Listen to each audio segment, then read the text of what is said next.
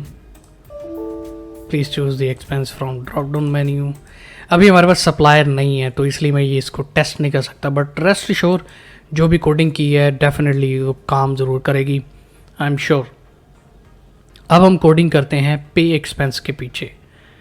तो amount paid, payment mode, payment reference document number, paid on, ये चीज़ हम check करेंगे। पे दी एक्सपेंस, इसके बटन के पीछे जाते हैं हम। ऑफ कोर्स एरर हैंडलिंग लाजमी हमने लेनी है।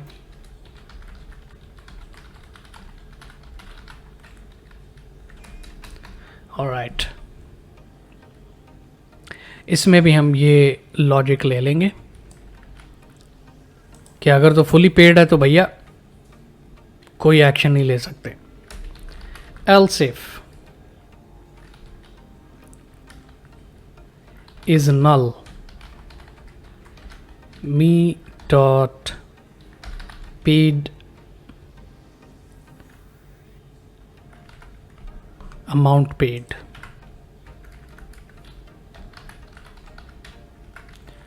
dot value is equal to true, then 2cmd dot beep message box please provide the amount paid value.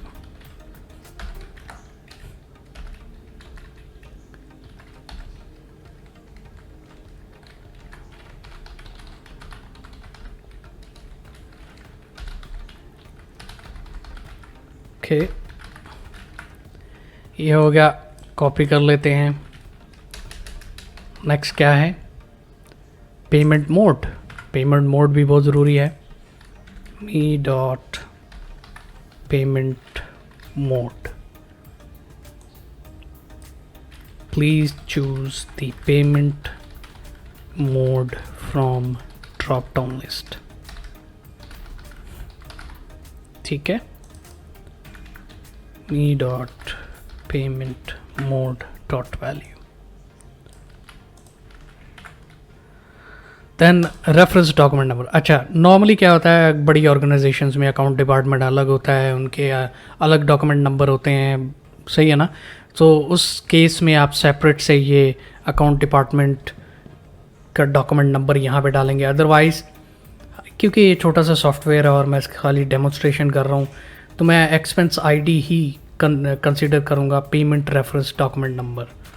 ठीक है, सो वो बाद में हम करते हैं। पेड ऑन, डेट भी चाहिए कि किस डेट को आपने पे किया है।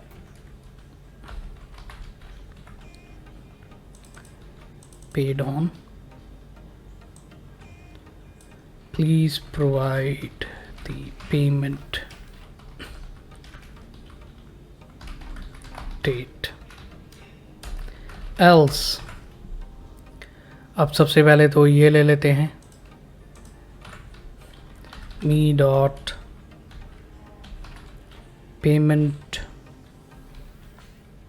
Reference document number dot value is equal to me dot expense ID dot value. Then उसके बाद ये चीज़ चेक करनी है कि अगर amount paid is less than bill value, सही है ना, जैसे 2000 बिल की वैल्यू है, 1500 अमाउंट पे कर रहे हैं, 500 आपने बाद में पे करनी है, तो फिर ये पार्शली पेड होगा ना, सही है ना। ये भी आपने कंडीशंस चेक करनी है। सो ये बहुत ज़रूरी है कि आप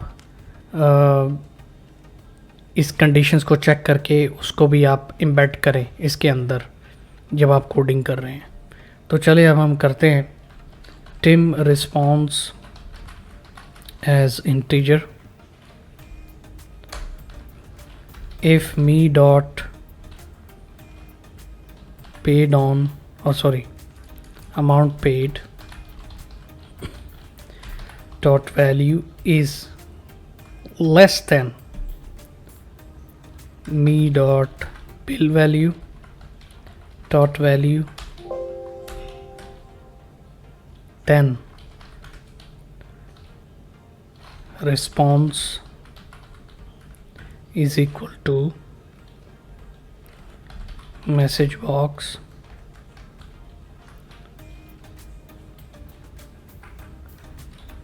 अब इसमें मैसेज देना है कि भाई साहब the amount paid is less than the bill value, are you sure to proceed?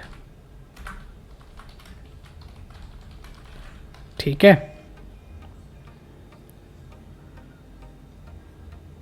ये हो गया।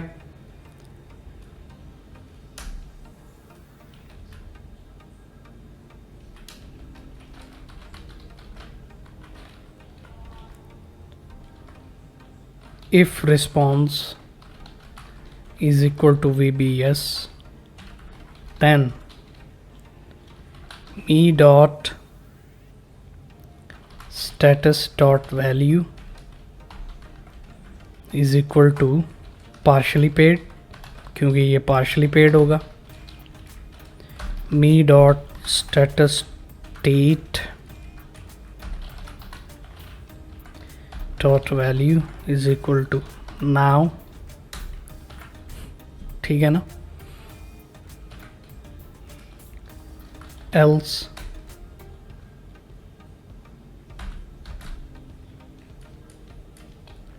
do nothing।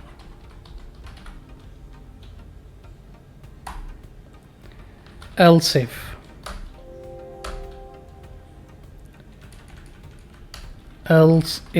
me dot amount paid dot value is equal to me dot bill value, तो अगर सेम है, मतलब अमाउंट पेड भी 2000 आप दे रहे हो, बिल की वैल्यू भी 2000 है, तो तब क्या होना चाहिए? तब तो सीधा आपको सेव हो जाना चाहिए डेटा और फुली पेड हो जाना चाहिए, ठीक है। अच्छा, एक और चीज़ मैं बिल्ड करना चाहता हूँ, अगर तो इनवाइस और एक्सपेंस फुली पेड हो गया है तो इसमें कोई भी फील्ड एडिटेबल नहीं होनी चाहिए, कुछ भी अलाउ ऐड करने के लिए अलाउ नहीं होना चाहिए, कुछ भी डिलीट करने के लिए, कुछ भी एडिट करने के लिए अलाउ नहीं होना चाहिए। और ये लॉजिक बनती है क्योंकि फुली पेड हो गई है ये एक्सपेंस, तो उसके लिए आपको ये लॉजिक बिल्ड करनी पड़ेगी। तो वो अभी मैं कोड लिखने लगा हूँ, me dot allow additions is equal to false, me dot allow deletions is equal to false, me dot allow edits is equal to false, ठीक है। end if, एक और end if, okay, debug alright, यहाँ पे set focus आना है।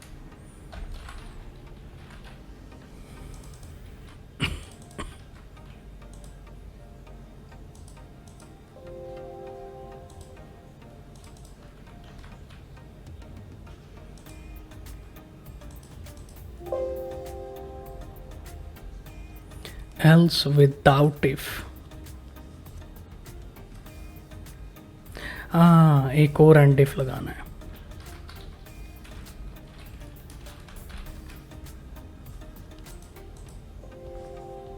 else without if,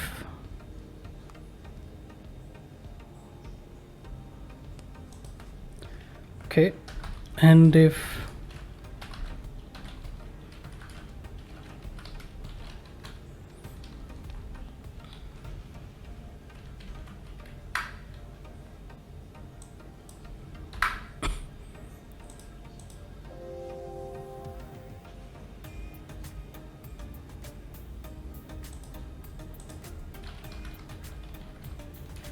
क्या हो गया भाई आज, इसलिए डिबग करना ज़रूरी है, क्योंकि आपको अगर कोई गलती हो गई है कोडिंग में, हो जाती है, सबसे होती है, तो आपको वो सिस्टम बता देता है कि आपने यहाँ पे गलती की है, लिहाजा आपको देखना चाहिए। तो ये चीज़ें सही रहती हैं, ठीक है। सो ये कोड हो गया। अब टेस्ट तो हम कर नहीं सकते, नहीं तो मैं आपको टेस्ट करके दिखाता। तो डेफिनेटली लेटर ऑन हम किसी और वीडियो में मैं आपको ये टेस्ट करके भी ज़रूर दिखाऊंगा। तो ये थी आज की वीडियो। उम्मीद करता हूँ आपने कुछ सीखा होगा। अगर आपको अच्छी लगी वीडियो तो लाइक ज़रूर कीजिएगा और सब्सक्राइब करें चैनल को अगर अभी तक नहीं किया, और बेल का आइकन भी हिट करें ताकि आपको नोटिफिकेशन मिले जब भी मैं नई वीडियो अपलोड करूँ। Thank you very much for watching. I will see you in the next one.